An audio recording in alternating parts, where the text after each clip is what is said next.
deal. All right, so nervous tissue, this is our last tissue type. Nervous tissue, first of all, let's talk about where it comes from. It comes from the ectoderm of your developing embryo. Now, within nerve tissue, there's two types of cells. There are the neurons. That's what does the actual work. Those are the cells we're going to be looking for, and that's what we're going to be drawing down here and diagramming. You also have these other cells, so these are the ones that do the work. These are called neuroglia. That's how I say it. I say neuroglia. You can also say neuroglia. I think that sounds weird, and their job is just to support the neurons, to help make sure that everything is where it's supposed to be. Yes? Did you not something above that arrow? I said do work. Oh. That's about it. Yeah. So, the neurons, those are the cells we actually care about. There are other cells within the tissue. They are neuroglia. You might have heard of some people that have like glial cell tumors. It's a type of brain tumor. That's not with the neurons, that's with these types of cells. They are not always malignant. And so, neurons are very specialized. They can receive input and they transmit responses. All neurons can do this, receive input and transmit responses. Where they are in the nervous system depends on the context of how they're doing that. Now, neurons are generally elongated, so they're very long, they're very skinny. Now, think about this. The signal that tells me to like tap my toe, that's coming from the base of my spine. I'm not a particularly tall person, but you know what? That's probably like a solid 4 feet to go all the way down to the end of my foot. So these can be very long. They can be very fragile potentially. So you want to be careful during surgery not to cut nerves, things like that. So they might be very long, particularly in the lower limbs. And so that allows the body to communicate with itself throughout the entire being. Now, I told you all neurons receive and transmit. They specialize in one of these three types. They're either going to be sensory neurons. These carry information from receptors that would be in the body, outside the central nervous system, into the brain and the spinal cord, and they say what is going on places. So sensory neurons, this is where this tickles, this itches, somebody punched me, that hurts, it's cold,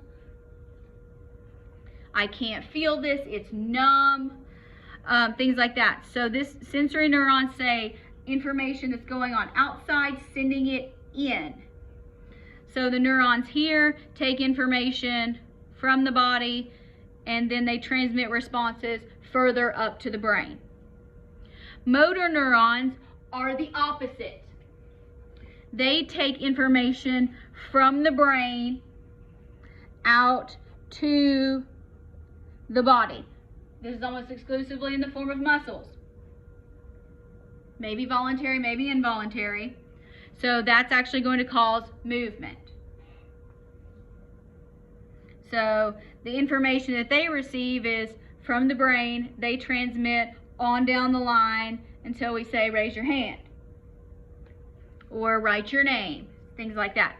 Now, you also have this specialized class that we are not really going to particularly talk about. They're called interneurons. When we talk about spinal cord, we may talk about them a little bit, but they actually connect these two together, because a lot of times, like what happens when you touch a hot stove? Does it really do you any good to go, this is hot? Not really. I mean, it's going to be best if we say, this is hot, let's take our hand away. These allow this to happen. So, may also be referred to as association neurons, but they help get those quick reflex type responses that you don't really even think about. All right, so a neuron looks absolutely nothing like a typical cell that you have ever seen. Even more weird than muscle cells. And all the parts of them are called something different. It's fantastic. All right, so let's start with, I'm going to kind of draw it and talk about it as we go along. And then I'll go over the completed drawing again, and then we'll look at it on the slide. So the first thing that a neuron has is a cell body. In a neuron, the cell body is called a soma. I don't know why, somebody thought it was a great idea. So for the purposes of me drawing, I'm going to draw it as a circle. It's not usually a circle, it's kind of like a starfish, but I'm not a good artist. And then it is going to have a nucleus, and the nucleus is in the middle. So here we have a donut. So we've drawn our cell body. So this is the cell body. And it is called the soma.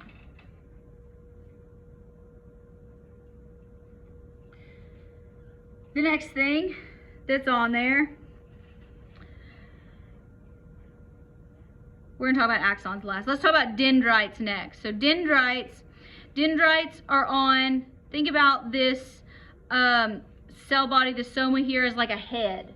All right, and so it's going to have this hair stuff on it. All right, these are the dendrites.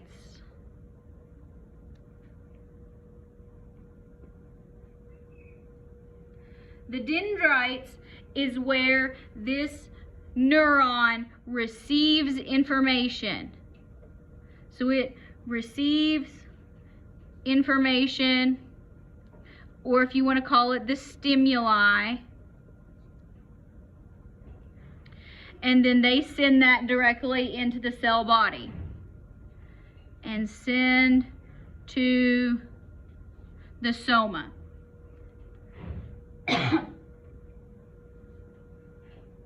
So they're going to be sending information in this way. All right, so here we're going to say nerve signal received by the dendrites. They send that information into the cell body. With me so far? Yes, good. And these are mostly all the way around, but I'm a bad artist. So the next portion is a really, really, really long tail. Some are longer than others. This is called the axon. It's responsible for the action of the nerve. So this is what happens. So it receives information here, sends it to the cell body, the soma, and the soma says, okay, well, we need to transmit a response. So this is where the response goes. The response goes to the next cell. All right.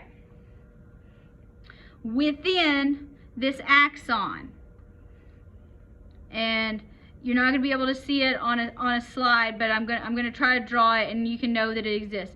They are covered by these cells, and I'm trying to draw it, and I'm just bad at it, that are wrapped around them. So there's these cells that are wrapped around the axon, and these cells here that are wrapped around the axon, these are called Schwann cells.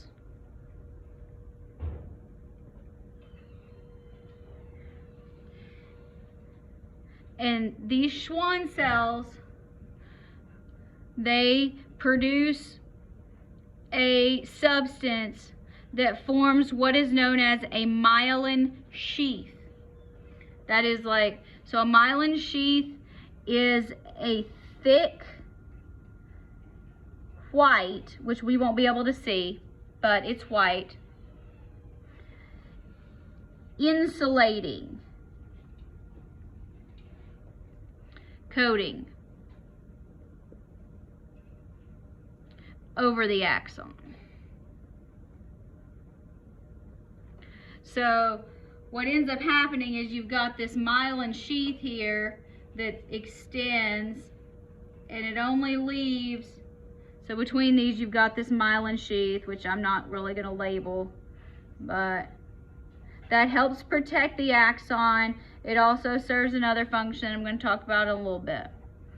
Alright, so these Schwann cells produce this myelin sheath substance that insulates the axon, helps protect it. In between the Schwann cells and this myelin sheath, you have these small patches here, small patches of open space. These are called nodes of Ranvier. That's a French guy. He discovered them and they're named after him. Nobody's come up with a better name yet. But it sounds kind of exotic. But so it's a node of Ranvier. So a node of Ranvier, you can say it's a patch of uncovered, or if you prefer, naked axon. So not coated. There is no myelin there. So now once we get down to the end of the axon, wherever that is, in the body, so we're going along here. You get these things that look like a hairbrush. Have you ever taken a look at a hairbrush? Kind of got a spine with a little knob on the end of it. Alright. This entire thing is the end brush. So like a hairbrush. Alright.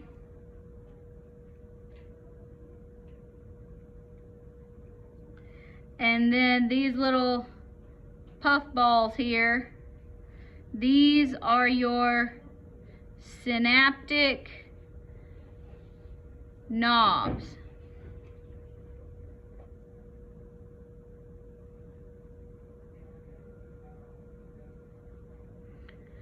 They may also be called terminal buds, depending on who you ask.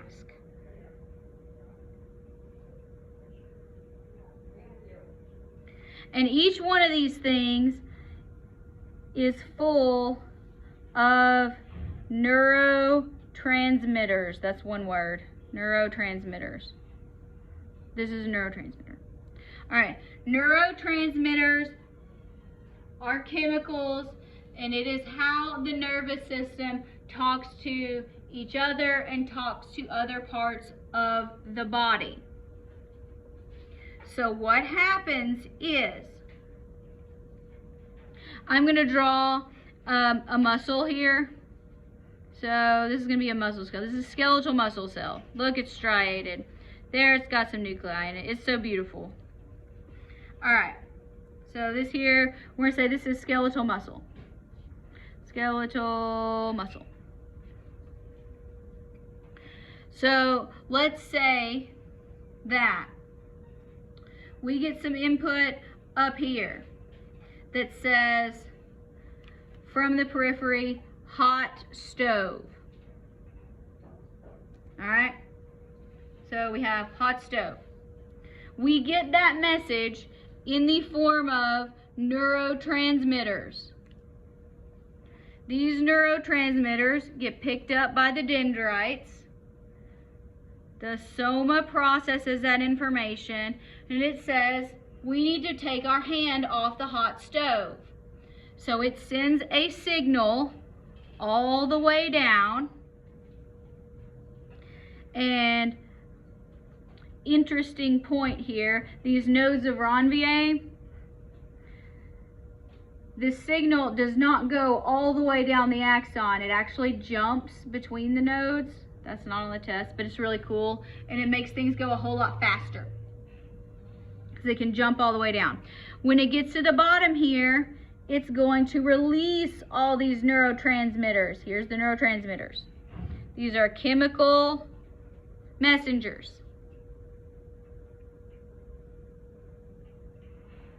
And they're going to tell the skeletal muscle, which has its own receptors, and they're going to say, remove hand.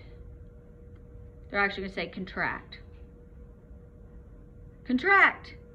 Remove the hand. So this space where this conversation is going on chemically, so the space between the neuron here, because they're on this side, there's another one of these from another nerve cell. So this space here, so we can say space between the end brush and other cell. Sometimes it's a neuron, sometimes it's a muscle. That is called a synapse. So this space here, this is the synapse. So these molecules have to get from the end of the nerve here, when they get when the action potential gets here, these things, they all go poof, and they release a whole bunch of them into this space, and so then the muscle or the nerve cell adjacent to it will respond. Which type of neurotransmitter gets dumped determines what kind of response you have. So these seem very strange. All right, this looks like a really complex cell, yes? Will you have it back though so I can get the digits?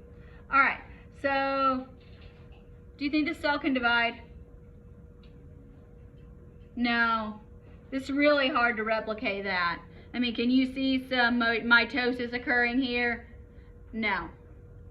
All right, so neurons are amitotic. They form and develop prenatally, very early on actually in development of a human, and then they do not divide. So nerve damage is a big deal. Nerve damage is often permanent. Now, this is a big deal when we talk about strokes. So strokes in the brain, blood flow cut off, or blood hemorrhage. So nerve cells die, they cannot replace themselves. We do therapy to attempt to rewire and have other still living neurons try to help pick up the slack, but you can't replace dead nervous tissue with functional tissue.